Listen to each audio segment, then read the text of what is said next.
Assalamu alaikum, barkanmu da ƙara kasancewa cikin channel ɗin mai albarka Usainul Khairi Tech. Kamar yadda muka yi bidiyon da ya gabata akan yadda zaka seta emergency call, ma'ana idan ka seta emergency call a bidiyon da ya gabata zaka ga amfanin shi mutuka ba tare da bata lokaci ba. Yau kuma insha Allah mun kawo muku wata sabuwar hanya wacce zaka yi editing ɗin hannu yana yin rubutu, ma'ana za ku ga ana yin invitation card, hannu ne yake rubuta sunan amarya da angon ko kuma yake rubuta abin da aka bukata ya rubuta. So ba tare da bata lokaci ba kuma ba tare da ka je ka bada kuɗi an yi maka a kwamfuta ba, za ka iya yin wannan editing a cikin wayarka a cikin mintuna kalilan. So ba tare da bata lokaci ba, idan wannan ne farkon shigowar ka cikin channel din nan, kar ka manta ka danna mana alamar subscribe kamar haka, sannan sai ka taba alamar kararrawar nan sai ka zabi alamar all kamar haka. Kana zaba duk wani bidiyo daga mun sake shi za a sanar da kai. Ba tare da bata lokaci ba, ku biyo mu cikin wannan bidiyo.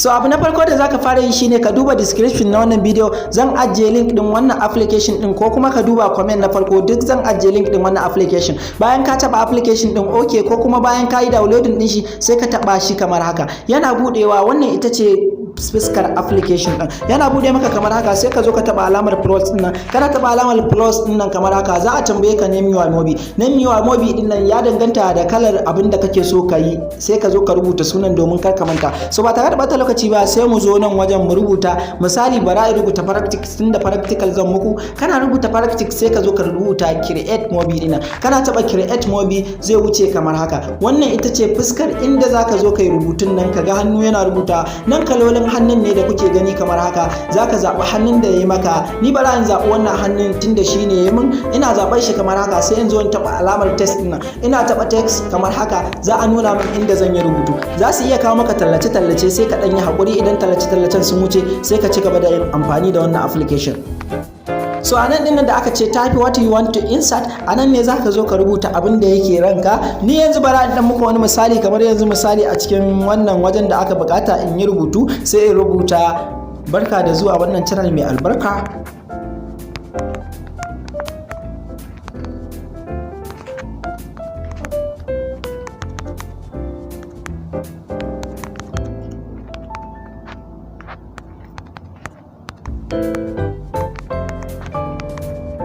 So kana gama rubuta sai ka zo ka taba alamar insert din nan. Kana taba insert zaka ga rubutun gashi nan ya zo a wannan farin wajen. To misali kai rubutun kana so ne ya kasance ba a bakin background ba, okay, ko kuma ba a farin background ba, a nan gurin anan ne zaka zo ka zabi background din da kake so wajen ya kasance. Kana taba nan haka din nan, za ku ga kaloli nan kala da kala, sai ka zo ka zaba. So misali yanzu ni so nake background din ya kasance kamar wannan. Ina taba sai in zo in taba alamar select din nan. Ina taba select, za ku ga gashi nan rubutun ya sauya. Amma idan background kake so ka sauya, akwai shi ma yadda ake sauya shi, sai ka zo ka taba alamar nan. Za ka ga rubutun yana haka, da akwai wannan option din kala kala. To idan kana so a dauke wannan option din domin a kawo maka inda zaka sauya background ɗinka, sai ka zo ka taba wannan background din, ma'ana ka taba shi haka. Kana tabawa zaka ga gashi nan wajen ya sauya, sai ka taba alamar BG din nan. Kana taba BG din nan sai ka zo ka taba select image. Misali select image ana nufin idan kana da wani hoto wanda kake so shine zai zama background ɗinka, sai ka shiga gallery ɗinka ka je ka dauko shi.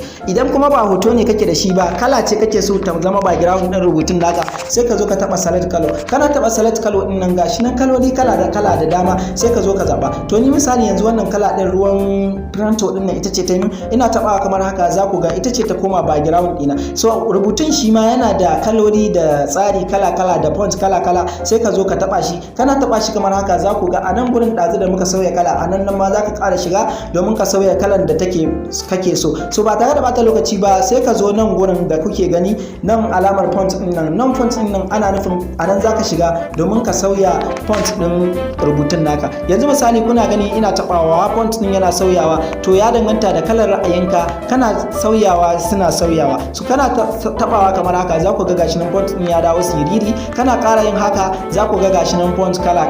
So ba tare da bata lokaci ba, sai ka zo ka taba alamar play kamar haka. Kana taba alamar play kamar haka, wannan hoton da ko kuma wannan hannun da ka seta shine zaka ga yana rubuta maka. So gashi nan yana rubuta, za ku ga amma yana dan sauri. So idan kana so ka seta shi ya daina yin sauri, sai ka zo ka taba wannan gurin kamar haka. Wannan alamar da ta yi sama ita ce ma'ana ka ƙara, wannan kuma da ta yi ƙasa shine kana taba ta saurin yana raguwa. So amma ni saboda so nake saurin ya ƙaru, ok ya ragu, sai in zo in taba saman nan kamar haka, shine zan kara yanayin wannan din nashi. So ana haka zaka zo kai ta dannawa, kana dannawa a haka har ka bar shi iya yadda yayi maka. So bayan ka gama wannan, idan rubutun kana ganin ya maka karami, kana so yayi dan yi girma haka, sai ka zo nan wajen zaka inga janyowa iya adadin yadda kake so. So yanzu kuke gani na dan janyo shi gashi nan ya girma har ya zama paragraph guda biyu ko kuma na ce 1 da rabi. Kana tabawa alamar play din nan, za ku ga gaba daya yanzu rubutun yana tafiya a hankali yadda na saita shi. To ya danganta da yadda ka saita. So bayan ka gama wannan rubutun, misali ba iya wannan rubutun bane, saboda invitation card yana dauke da videos ko kuma na ce yana dauke da rubutu kala-kala mai yawa. To ba zai yi wa a ce ne iya wannan rubutun shine a invitation card ba. So idan ka gama cika wannan pejin, ma'ana ka gama cika wannan pejin number 1, kana buƙatar baka gama ba, sai ka zo nan ka taba alamar plus din nan.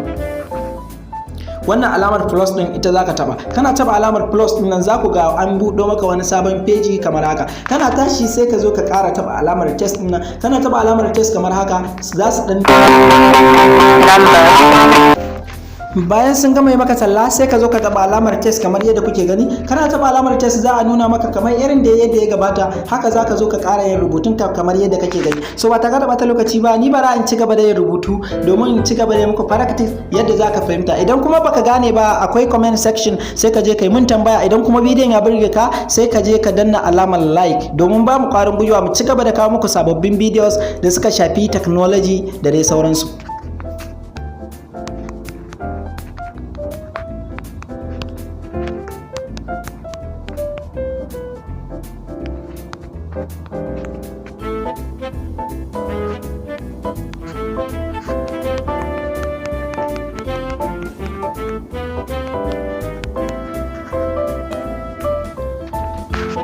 Bayan ka gama sai ka zo ka taba alamar insert din nan. Kana taba alamar insert, za ku ga gashi nan rubutun yadda kuke gani, gashi nan ya dan gefe, amma in kana so ya dawo daidai, sai ka zo ka taba alamar haka din nan. Kana yin haka, kana tashi wannan setting din, kana zuwa zaka iya sauya font din da kuma kalo din rubutun kamar yadda ya gabata. Sannan kuma misali zaka ga wani sa'in rubutun yana bayan ya gama, zaka ga akwai hoton amarya da ango, shi ma hannun yana iya rubuta shi, ko kuma wani object daban wanda hoto ne ba rubutu ba kuma hannu yana rubuta shi. So sai ka zo ka taba alamar nan kamar haka, kana taba alamar BG din nan, sai ka zo ka taba alamar select image. Kana taba select image, anan ne zaka je ka dauko. So kamar yadda kai dai a peji na farko a bidiyo na gaba, okay.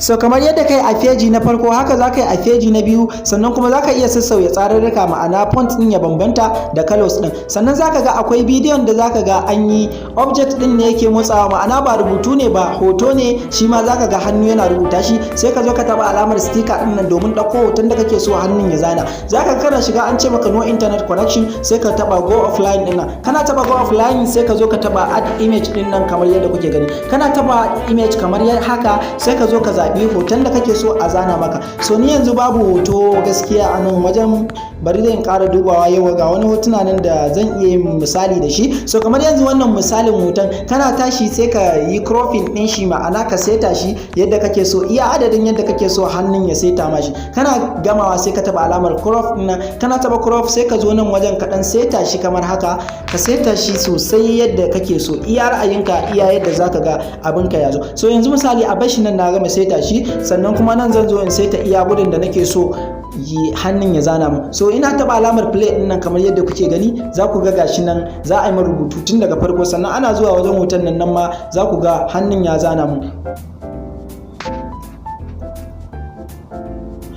Za ku ga gashi nan exactly kamar yadda na rubuta. So a wannan bidiyo ina so ku fahimci cewa za ka iya ɗora waka, ma'ana ka ɗora waka tana tafiya sannan da audio. Sannan idan ka tashi nan wajen za ka ga akwai music track. Kana taɓa music track nan za a kai ka cikin waƙoƙinka. Kana zuwa sai ka je ka ɗauko wakan da ta yi maka, kana ɗaukowa sai ka ɗora, za ka ga bidiyon yana tafiya tare da waka. So ba tare da bata lokaci ba, idan wannan bidiyo ya burge ka, kar ka manta ka danna mana alamar like. Ta haka ne daga mun saki sabon bidiyo za a sanar da kai. Sannan kuma idan akwai abin da baka gane ba, akwai comment section, sai ka je kai mana comment. Insha Allah za mu baka amsa daidai iya gwargwadon sanin mu.